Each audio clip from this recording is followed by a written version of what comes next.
So I put the cards down in the same order that they come out of the deck. There you are as a King of Swords, Gemini, an air sign. The overall energy of this reading, the Nine of Swords. You're up in your head. You've been going through something. A lot of truth and clarity. It's like coming to you. You're being enlightened, and it's not a fun situation here. But we will see where this is headed. We almost have all the cards we need for the second part of your reading. So the Nine of Swords is surrounding your entire reading. Up in your head. These are thoughts, swords. And look at how the swords are bright. They enlighten you. Look at how distressed this person looks. And so this is like, oh my gosh, why didn't I see that? Or oh my heck, you know, why did I let that happen? Why did I do that? Why did they do that? Why, you know, it's whatever it might be. You're up in your head. You're being enlightened. It's like, I should have never done that. I should have noticed this. I should have noticed that. And so these swords of truth and clarity are coming to you with the Nine of Swords, surrounding your whole reading. So that's what we're going to talk about. Up in your highest energy is the Two of Pentacles. This is what you're up in your head about. You have a very difficult decision to make. So the Two of Pentacles is weighing all the pros and cons. Look at that. These are the two strongest energies in your whole reading. So if you're trying to make a decision that's very, very difficult to make, the truth and the clarity will help you get through it. Just let it come to you. You will make a decision. This is exactly what we're going to talk about. So it has to do with you becoming grounded and secure and stable too, because the Two of Pentacles are juggling pentacles. I have the King of Swords right above the Nine of Swords and next to the Two of Pentacles. This is Libra, Gemini, or Aquarius. So one of those signs might be strong in someone else's chart too around this reading. But this is very mature.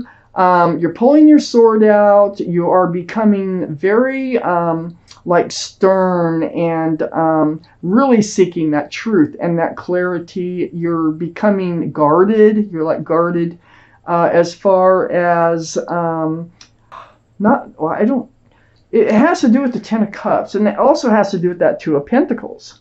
So there is a situation here.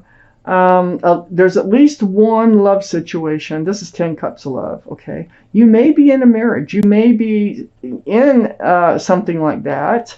And there might be somebody else coming in, or it's just a couple of people that you're trying to decide about, or just, you know, going back and forth on whether to move forward with whoever this is in this picture here. So you're on guard. You're looking for truth. You're looking for clarity. You're listening to everything they say, to everything they do. This is a tough decision. You're a little more guarded. You're guarded about your feelings more than how you feel about someone else's. So this is what you're really taking a look at. It's the other person who's in your life, and that's what you're kind of on guard about. But this is 10 Cups of love. So if you're wondering if there's love there, yeah, there's love there. Sunshine and Rainbows, very family-oriented card. Maybe you are faced with making a decision on, you know, taking the next step forward in a relationship, and you might not be quite ready yet. Something weighing heavy on your mind. You have 9 Cups of love here, right under the Two of Pentacles and next to the Nine of Swords. These cups are dancing all around you. You have all this to offer. You have love all around you. It's not just the 10 of Cups. It's not just somebody else. This is more. So I really think there might be more than one person here you're trying to decide about. So you're surrounded by love. You're up in your head about it. You have to make a decision. You're becoming a little guarded here about what's going on. I have the Knight of Cups next to the Nine of Swords and under the 10 of Cups.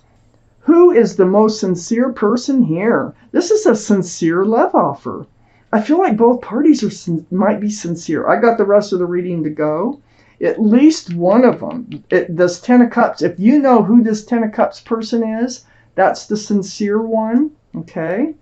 unless it turns out that both are sincere. Okay, so let's just keep reading. This is a sincere love offer. Now, I have the Emperor, the card for Aries. Aries might be strong in your chart or someone else's around this reading. But this is, sticking by yourself. This is being true to yourself, knowing what you want, knowing what you don't want. You're very well liked and respected by others. You might even be a leader in your profession, with this card. But this is really knowing what you want and just sticking to it. So, you're faced with this decision. I almost feel like, because I have the Devil here next to the Emperor and under the Nine of Swords, I kind of feel like for most of you, this reading is like you're with somebody that you love, and they love you, but you might have a third party, okay, going on. Or they might have a third party going on, but I'm reading this more like you might have a third party going on. And that you're up in your head about what are you doing, you know that you have love in your life. You have a lot of love in your life. But this is toxic energy. The three's a crowd. Look at there's three people. This could be an energy. This can be an addiction of some sort too. So it prevents that pentacle from coming forward, the security, the stability and groundedness, the card for Capricorn. Like I said, that might be strong in someone's chart here. So I feel like that's part of what you're on guard about is this toxic energy. Maybe you allowed some in and now you're trying to figure out how to get rid of it.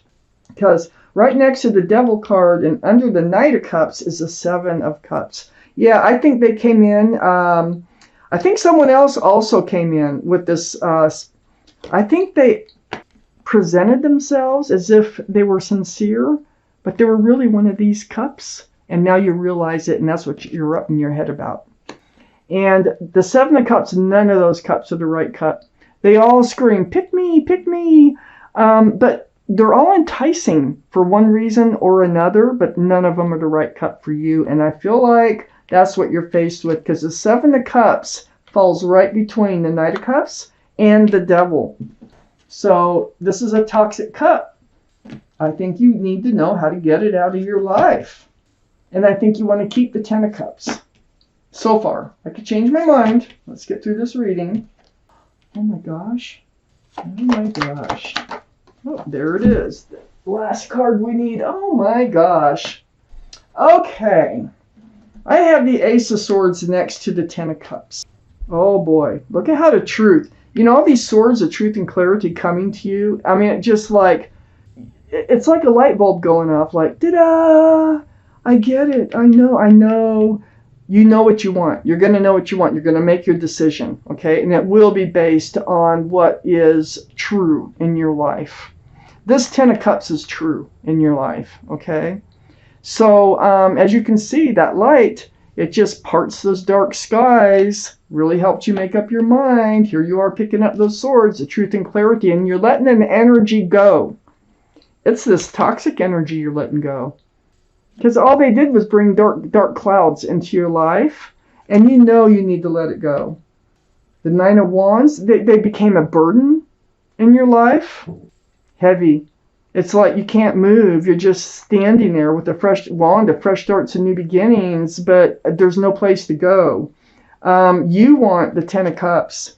And I think for those of you who are watching this reading, I think you've gotten yourself into something you want to get out of. I have the Six of Pentacles under the Ace of Swords and next to the Knight of Cups.